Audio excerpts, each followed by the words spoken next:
Okay. अस्सलाम वालेकुम। हम सूरह बकरा की आयत नंबर 16 इसमें इस वीडियो में हम इसका तर्जुमा करेंगे, उसको समझने की कोशिश करेंगे। और इस 16 नंबर आयत का तर्जुमा करने से पहले मैं आपको एक थोड़ी सी समरी दे दूं। सूरह बकरा जब शुरू होती है तो पहली दो आयतें हैं अलिफ लाम मीम आयत नंबर 1 और ज़ालिकल किताबु ला रैब फ़ीह हुदल लिल मुत्तकीन। ये दो आयतें हैं। इन दो आयतों में उसका पेश लफ्ज़ है और उसके बाद जो अगली तीन आयतें हैं मुत्तकीन की डेफिनेशन है। तो अगली तीन आयतें यानी कि आयत नंबर 2, 3, आयत नंबर 3, 4 और 5 ये मुत्तकीन की डेफिनेशन है। उसके बाद इन्नल लज़ीना कफ़रू आयत नंबर 6 और उससे आयत नंबर 20 तक, ये 16 नंबर है, आयत नंबर 20 तक उन लोगों की तफसील है जो कि जिन्होंने कुफ्र किया।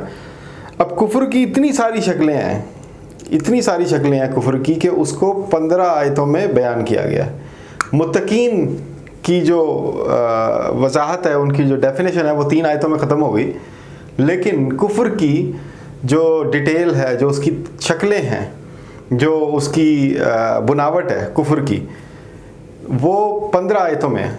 अब हम आयत नंबर 16 में हैं तो हम उसका एक राउंड अप लेंगे कि किस तरह कुफ्र की जो शक्लें हैं जिसमें इंसान फंस जाता है। खैर फ़िलहाल इस आयत को देखते हैं।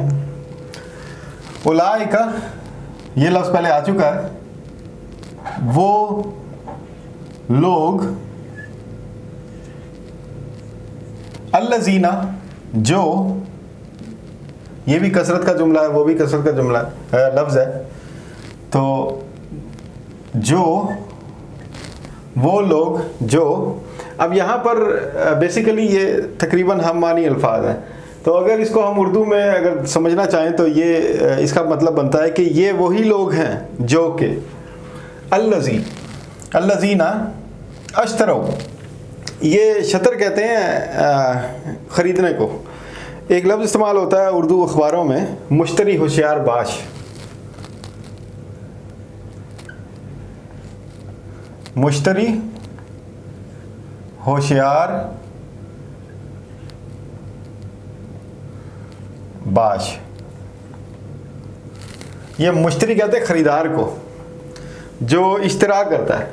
जो इश्तराक करता है वो ख़रीदार होता है, उसको मुश्तरी कहते हैं। कि अगर मसलन कोई ज़मीन है, उसका कोई कज़िया चल रहा है यानी मुकदमा चल रहा है, या उस ज़मीन के बारे में कोई इख्तिलाफ़ पाया जाता है दो पार्टियों में, तो उनमें से दोनों पार्टियां या कोई एक पार्टी, उसको अगर डर हो या अदालत को ने स्टे ऑर्डर दिया हो, तो वो फिर मुश्तरी होशियार बाश का इश्तिहार अखबार में लगवा देते हैं, ताकि अगर मुकदमे के दौरान या इस इख्तिलाफ़ के दौरान अगर जो शख्स उस जगह पे काबिज़ है वो उस जगह को बेच दे, तो वो दूसरी पार्टी जिसने इश्तिहार दिया है वो जाके उसका स्टे ऑर्डर ले लेगी या उसको कलअदम करार दिलवा देगी।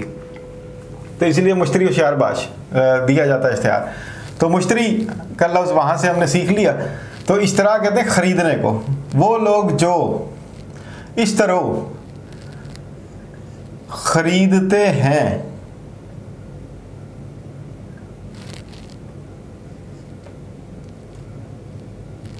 लेकिन ये माजी का जुमला है तो यहाँ पे आएगा वो लोग जो ख़रीदा या जिन्होंने ख़रीदा,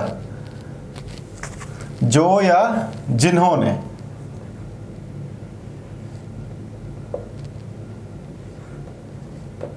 ख़रीदा,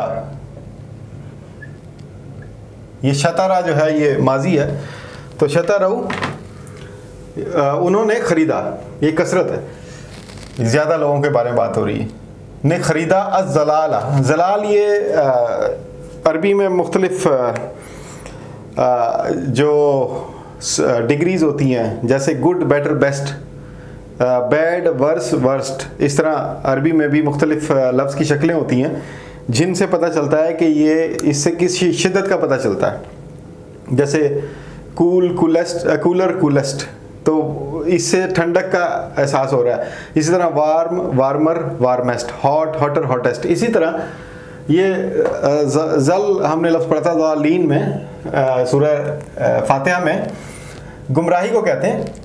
तो जाल या जलाल, जलाल जो है वो जल कहते हैं गुमराही को, जलाल इंतहाई गुमराही। तो जलाला जिन्होंने खरीदा इंतहाई गुमराही को, इंतहाई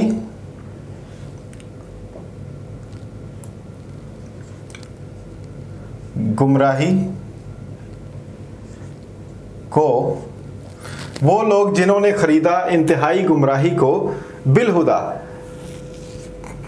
ये जैसे बिस्मिल्लाह हम पढ़ते हैं तो वो साथ।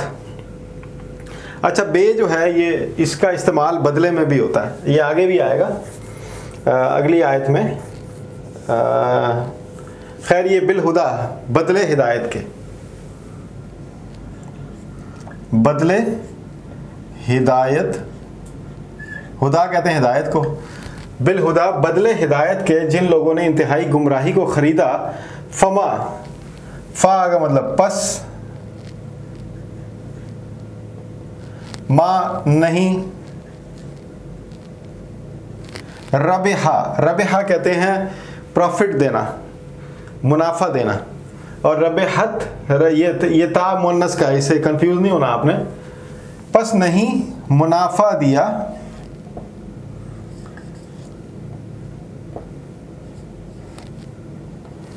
तिजारतुहुम, ये हुम तो अलग कर लें आप तो आपको समझ आ जाएगी ये तिजारत लिखा हुआ है। हुम का मतलब उनकी, पस नहीं मुनाफा दिया उनकी तिजारत ने, वमा कानू, वा और मा नहीं, कानू ये कुन कहते हैं होने को, और कानू वो ज़्यादा लोग जमा है, तो वो सब नहीं हुए, वो और नहीं वो सब हुए, और नहीं वो सब हुए।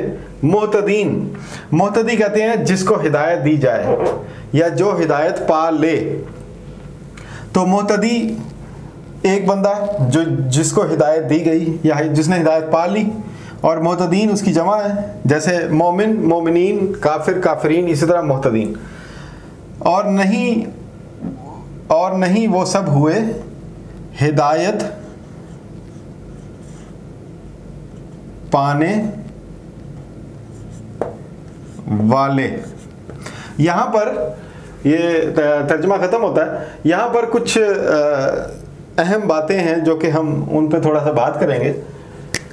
एक तो ये इस तरह हुआ है, दूसरा ये तिजारत है, और तिजारत के साथ ये रिबा है, और ये कानून मुहतदीन। इसमें बात करते हैं ताकि हमें इस आयत को समझने में, जो मुझे समझ आया मैं आपको बताऊंगा, और ज़रूरी नहीं कि वो आखिरी लफ्ज़ हो और उसके बाद हम मज़ीद ना सोच सकें, क्योंकि कुरान की जो हद कोई नहीं है। आप सारी उम्र इस आयत पे गौर करते रहें, आपको कोई ना कोई नया मीनिंग नज़र आता रहेगा। ये अल्लाह ताला का कलाम है, क्योंकि अल्लाह ताला खुद लामहदूद है, तो इसीलिए हम अल्लाह ताला के कलाम को महदूद नहीं कर सकते कि ये जो मुझे बात समझ आ गई है बस यही फ़ाइनल है। फ़ाइनल कुछ नहीं। तो मुझे जो समझ आया वो मैं आपको बता दूंगा। ये इश्तरा है, इश्तरा कहते हैं ख़रीदारी को। अब यहाँ पर जो काफिर है, जो कुफ्र कर रहा है, वो ख़रीदारी कर रहा है। अब यहाँ पर ख़रीदारी का जो, जब हम यहाँ आगे तिजारत का भी लफ्ज़ है, ख़रीदारी और तिजारत इसका आपस में ताल्लुक़ है। जब आप ख़रीदारी करते हैं तो कोई बेचने वाला होता है और कोई ख़रीदने वाला होता है। ये ज़रूरी है ख़रीदारी में और तिजारत में कि कोई बेचने वाला होता है और कोई ख़रीदने वाला होता है। इसका मतलब क्या हुआ कि कुफ्र बेचा भी जाता है और ख़रीदा भी जाता है। ये बड़ी इंपॉर्टेंट बात है। हिदायत ना बेची जाती है ना ख़रीदी जाती है, इसमें तिजारत का लफ्ज़ नहीं है। कुफ्र बेचा भी जाता है और ख़रीदा भी जाता है। जब कोई चीज़ बेची जाती है और ख़रीदी जाती है तो उसमें ख़र्चा होता है। तो पहली चीज़ इसराफ, सर्फ होना, इसको सर्फ कहते हैं, खर्चा। तो पहला तो आपका खर्चा होता है। अब ये पैसे की बात नहीं हो रही, ये कुछ खर्च हो रहा है जो कि हम या जो भी कुफ्र करने वाला बंदा है वो खरीद रहा है और तिजारत में आगे इस्तेमाल करेगा। इस पे बाद में बात करते हैं। तो वो क्या खर्च कर रहा है, वो कुछ दे रहा है। वो क्या दे रहा है, वो हिदायत की अपॉर्चुनिटी लूज कर रहा है। जो उसके पास एक मौका है हिदायत पाने का, उस मौके को वो छोड़ रहा है और उसके बदले में वो खरीद रहा है गुमराही, मुसलसल गुमराही। अब यहाँ पे आ जाए तिजारत पे। तिजारत जो है वो जब हम बिज़नेस की बात करते हैं तो बिज़नेस में आप मैन्युफैक्चर भी करते हैं, यानी कि आप सनत करते हैं, बनाते हैं, चीज़ खुद अपनी तरफ से बनाते हैं, और आप चीज़ को पीछे किसी बेचने वाले से ख़रीदते हैं, अपने पास रखते हैं, उसमें अपना प्रॉफिट डालते हैं और फिर उसको बेचते हैं।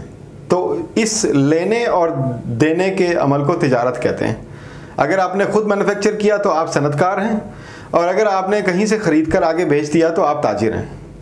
तो यहाँ पे ताजिर की बात हो रही है कि वो लोग तिजारत करते हैं, कुफ्र करने वाले तिजारत करते हैं। आप ये देखिए कि वर्ड ऑफ माउथ, आगे बढ़ाते जाना बग़ैर तहकीक के, मुनाफ़कत कहलाती है, और इससे झूठ फैलता है, अफवाहें फैलती हैं। तो ये जो बग़ैर तहकीक के बातें आगे बढ़ाई जाती हैं। अच्छा, दूसरी बात कि अगर किसी ने कोई चोरी का तरीका ईजाद किया, उसने उसकी एक वीडियो बनाई और सोशल मीडिया पे डाल दी, किसी बंदे ने देखी और उसने उसको सोचा, उसमें थोड़ा सा अपनी तरफ से तरमीम की और उसको इस्तेमाल किया। अब उसने बेसिकली तिजारत की, उसने कहीं से आइडिया लिया, उसमें अपना ऐड किया, अपना नज़रिया, अपनी सोच, अपनी स्किल्स, और उसके बाद उसने उसको इस्तेमाल किया, उसने आगे बढ़ा दिया, किसी को सिखा दिया, खुद इस्तेमाल कर लिया, तो वो तिजारत उसने कर दी। तो यहाँ से एक पता चलता है कि ये शाख दर शाख फैलने वाला अमल है कि इसने, ये एक बंदा है जिसने बनाया, उसके बाद दूसरे ने उससे ख़रीदा, उसने उसमें ऐड किया, उसके बाद तीसरे ने ख़रीदा, उसने उसमें ऐड किया। इस तरह ये एक कुफ्र बढ़ता गया। तो ये एक बहुत ही गहरी मिसाल दी अल्लाह ताला ने कि तिजारत का लफ्ज़ इस्तेमाल किया, और उसमें रबिहा का जो लफ्ज़ है वो ये बताता है कि कुफ्र मल्टीप्लाई होता है। ये इसका जो सोच है वो भी आगे से आगे, बुरी से बुरी होती जाती है। वमा कानू मोहतदीन।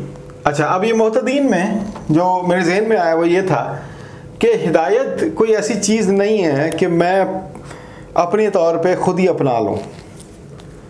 इसका ये मोहतदीन, ये जो ते लगा हुआ है ना, और ये जो पेश है, इससे पता चलता है, ग्रामर हमने डिस्कस नहीं करनी है, हमने शुरू में बात कर ली थी, लेकिन वैसे आपको बता रहा हूँ कि ये पेश और ये ते की वजह से ये एक ऐसा अमल है जिसमें आप सिर्फ रिसीव करने वाले हैं। अगर आप मुहतदी हैं, आपको हिदायत मिली है, तो आप सिर्फ रिसीव करने वाले हैं। कोई बंदा ये दावा नहीं कर सकता इस लफ्ज़ की वजह से कि मैंने ये काम किया था इसलिए मुझे हिदायत मिल गई। ये टोटली अल्लाह ताला की मेहरबानी है आपके ऊपर कि अल्लाह ताला ने आपकी किसी भी अदा को कबूल कर लिया, आपकी या आपके हक़ में किसी की दुआ को कबूल कर लिया, या आपकी अदा को कबूल कर लिया, या अल्लाह ताला ने आप पे सिर्फ अपनी रहमत की वजह से रहम खाकर आपको हिदायत दे दी। हर सूरत में आप सिर्फ रिसीव करने वाले। आप ऐसे नहीं है कि आपने खोज लगाया, आपने पा लिया, यानी आपकी अपना खून पसीना इसमें शामिल था। उसमें आपकी तलब तो हो सकती है, लेकिन जो नतीजा है हिदायत पाना या ना पाना, ये टोटली अल्लाह की ग्रांट है, अल्लाह ताला की अता है ये हिदायत।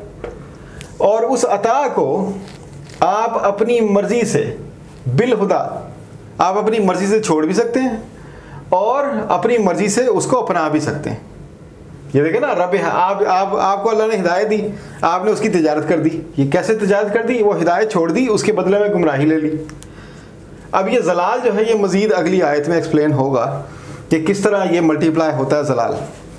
खैर, ये जो आयत है इस पे आप गौर करें, एक एक लफ्ज़ इसका बहुत ही गहरा है, और इंशाअल्लाह हम अगली आयत में, अगली वीडियो में अगली आयत देखेंगे। आयत नंबर 16 थी है, तो 17 इंशाअल्लाह अगली वीडियो में। शुक्रिया।